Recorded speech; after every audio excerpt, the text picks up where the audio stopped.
Hey, chosen champs, I hope you're having a blessed and positive day. Today we are in the book of Daniel, chapter 3, verse 13. We are talking about Shadrach, Meshach, and Abednego. It's one of the most powerful stories, one of my favorite stories in the Bible. So let's start.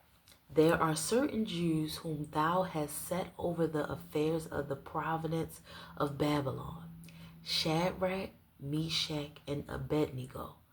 These men, O king, have not regarded thee. They serve not thy gods, nor worship the golden image which you have set up. Then Nebuchadnezzar, in his rage and fury, commanded to bring Shadrach, Meshach, and Abednego.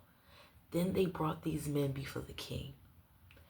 So the king Nebuchadnezzar, he said that whoever didn't believe in the golden image that he created, the God that he created, whoever didn't believe in it would go in the fiery furnace.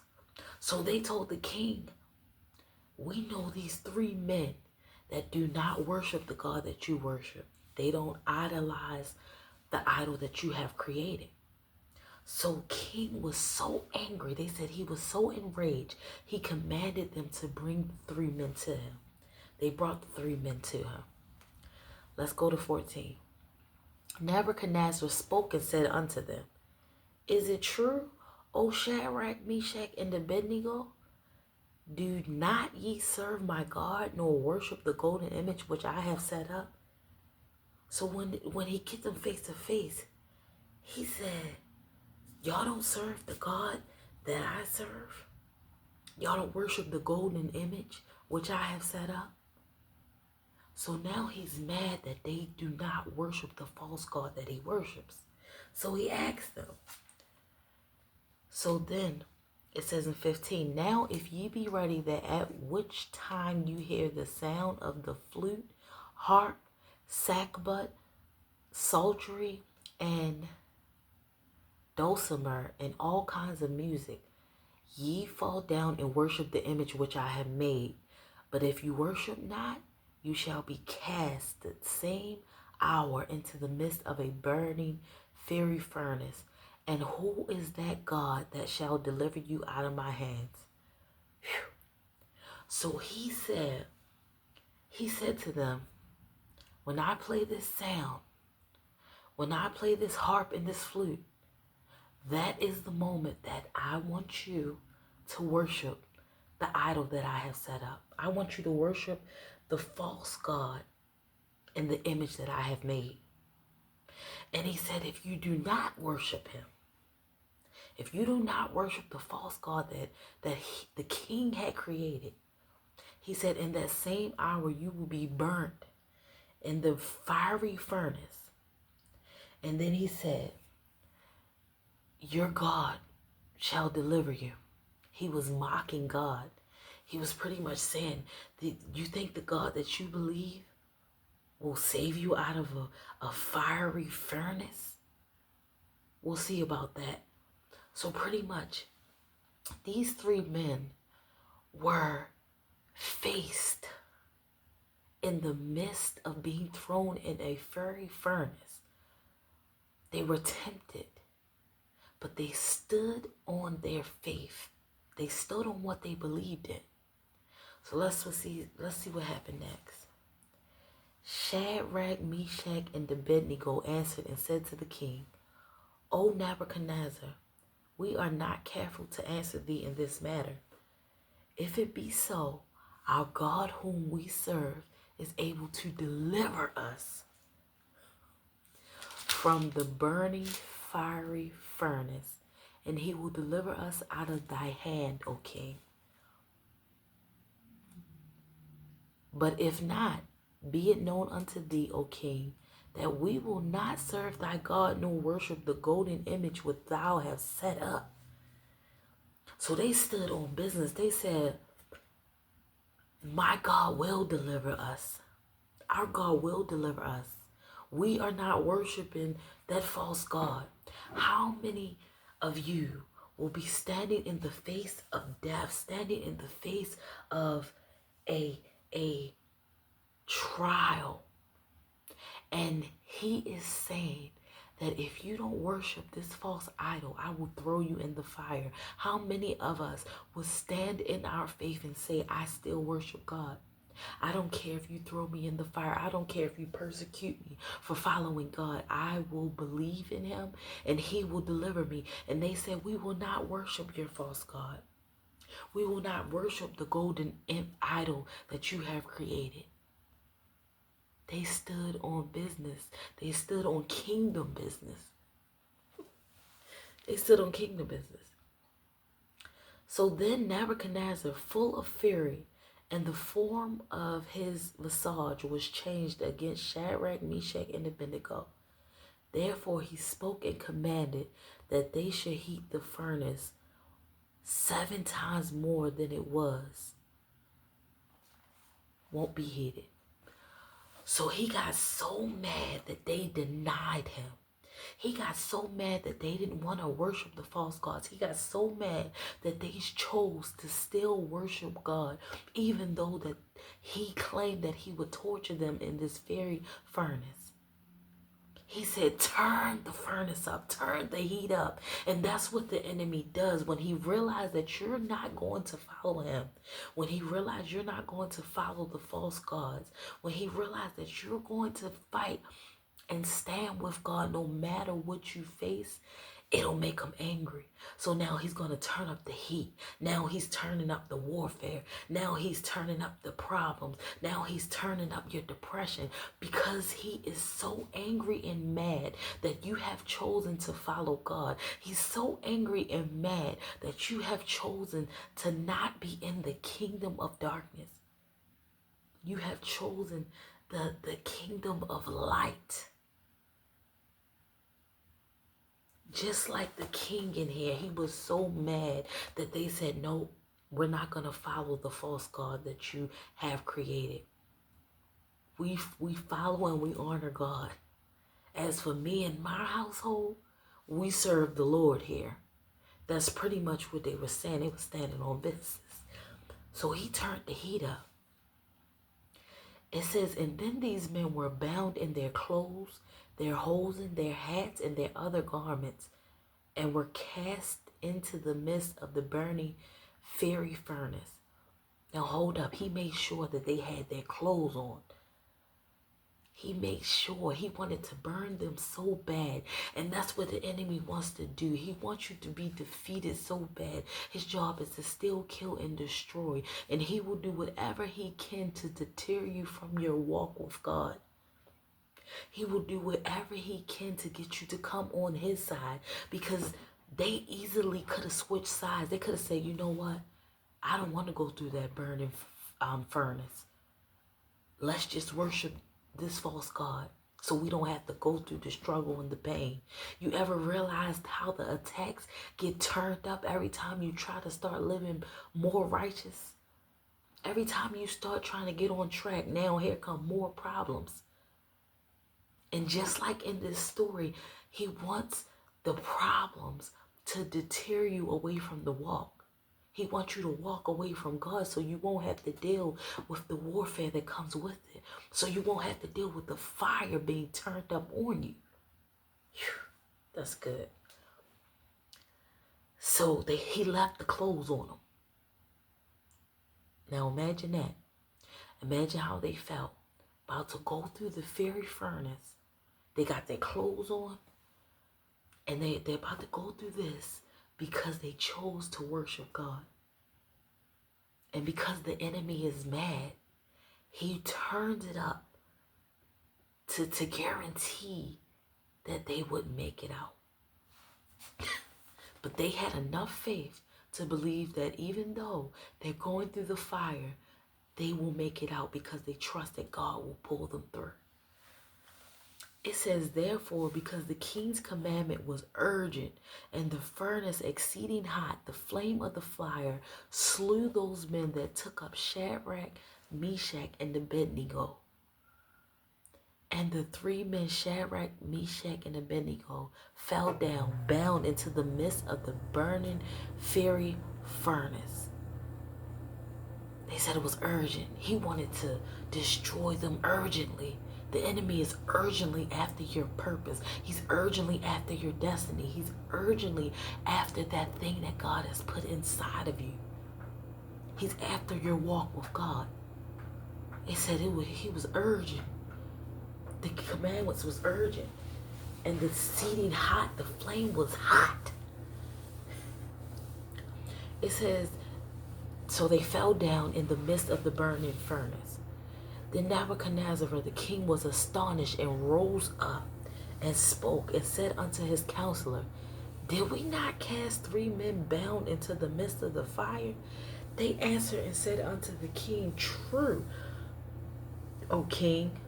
He answered and said, I see 4 men loose, walking in the midst of the fire, and they have no hurt. And the form of the 4th is like the Son of God.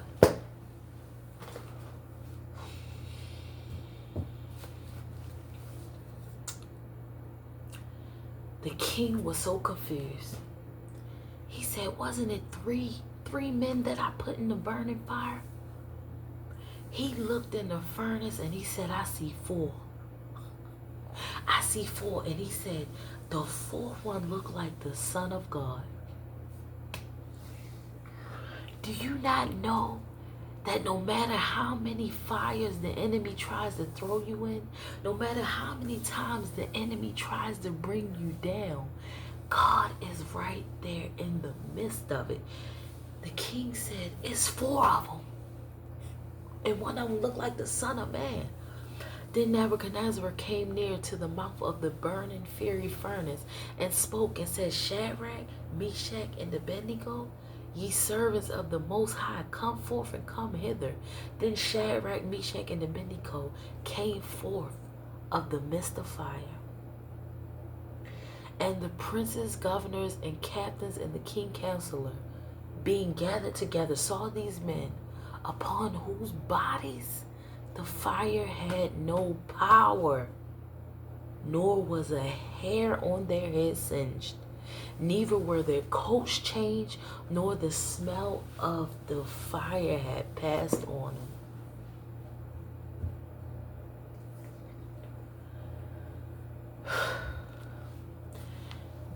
They said they came out of the fire. Wasn't a hair singed. Wasn't a coat burnt. It was the same color as when it went in. And it said it wasn't no smell of fire. It was no evidence that they were in the fire. It was no evidence that they were in the storm. And that's how God does in your life. You have been through so much, but it doesn't look like it. God will put you in a fire and don't even smell like you've been in it. You have been put in some trials and tribulations, but you don't even look like you were touched. They said not a hair on the head was singed. The fact that the enemy, the king, turned the fire up 7 times and it did not touch them. They came out stronger on the other side. They came out better on the other side. And you have to know that, of course, the enemy is sending battles your way. But no matter what you go through, no matter how uncomfortable it is, no matter how hot the situation gets, you are going to come out on the other side untouched, unburnt, unharmed. And you won't even look like what you've been through. You won't even look like what you've been through. And God used that whole event and showed the captains and the governors and the princes, and they were all gathered around like, what in the world? How did they even make it out?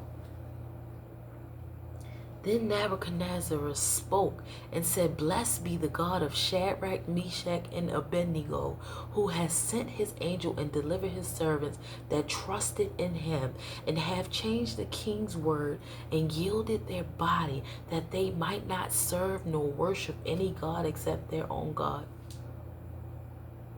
Sometimes you have to be so for sure in your faith.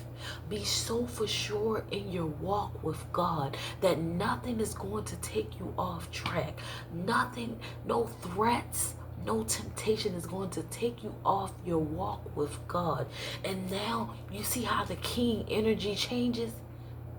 Now he says, oh, your God is real. Oh, I believe that you guys are children of the Most High. Sometimes you got to make them a believer. You got to make them a believer and show them that sometimes you just have to have enough faith. They don't have to believe. Sometimes you just have to know and have enough faith that God is going to bring you out of a situation. You just have to know. It says, therefore I make a decree that every people, nation, and language which speak anything against the God of Shadrach, Meshach, and Abednego shall be cut in pieces, and their houses shall be made a dunghill, because there is no other God that can deliver after this sort. King Nebuchadnezzar, he changed his whole rule book. He said, if nobody follows the God that they serve, you will be punished. He changed his whole MO. He said, you know what? The God who saved them is the one y'all need to follow. Not the false God that I have created. Y'all need to follow the one who delivered them from that hot fire. Now his whole energy changed up. He started to respect them now. It says, then the king promoted Shadrach, Meshach, and Abednego in the province of Babylon. Then the king promoted Shadrach, Meshach, and Abednego. The same one who threw them in the furnace, God used him to promote them. That's just like that scripture. I will make your enemies your footstool. The very ones who didn't give you a seat at the table, God is going to prepare a table in front of your enemies. God is going to use your enemies to elevate you. The hurt that they caused, it elevated you.